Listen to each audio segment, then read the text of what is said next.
So net neutrality on June 11th was scrapped, was defeated, and was removed by the FCC. So this isn't good news. This isn't the news we wanted.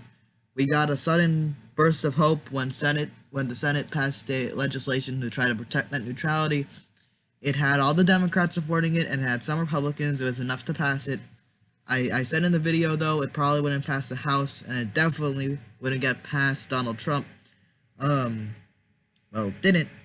And now we have net neutrality. It's gone. So this is an unfortunate example on how much the politicians and our government just simply do not care about popular opinion in this country. There were polls that say 8 in 10 Americans and 75% of Republicans would want to protect net neutrality. Yet, the majority Republican-controlled government didn't care, and they got rid of net neutrality to support the corporate interests. It doesn't help anybody else, no matter what these right-wing commenters say. They are completely partisan and only supporting it because the right wing is supporting the removal of net neutrality. Whatever these commenters may say, the reality is net neutrality kept a fair and equal internet. So if you're running a website, you don't have to pay any more fees than the next guy if you guys are having the same ISP. But now, legally, without net neutrality, if you are an ISP like Comcast and you are giving a person internet, they're running a website, they can legally slow down people's access to your website. Now, this hurts companies in the bigger scale. Like, let's say these ISPs want to make a Google search engine type thing. They could slow down Google or force Google to pay more money and make their own search engine more efficient.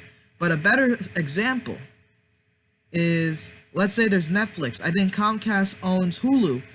Hulu and Netflix are competitors. If they wanted to help Hulu, they could demand that Netflix pay more money for faster access, so people can access their things faster, or they'll slow down Netflix. What does that mean? That means Netflix has more to pay, and if they don't pay, they get slower service for their customers. It's a lose-lose. But when they have to pay more, they have to make their customers pay more so they can make up the profits. Do you see where the trouble comes in? That's going to be the situation without net neutrality. That's the situation we got to prepare for. And that's the situation we got to fight against. So when you vote, make sure you vote for politicians that are real, that aren't bound or controlled, that aren't puppets to ISPs or big companies. And that kind of segues into a completely different topic on campaign finance reform. But make sure when you vote for real politicians that are not controlled by any special interests, so we don't have a situation where a huge majority of the American people support a thing, but the government gets rid of it. That's not democracy at work, that's oligarchy, when the rich few can control so much politicians that the most popular thing can be removed. And that's what we gotta fight against.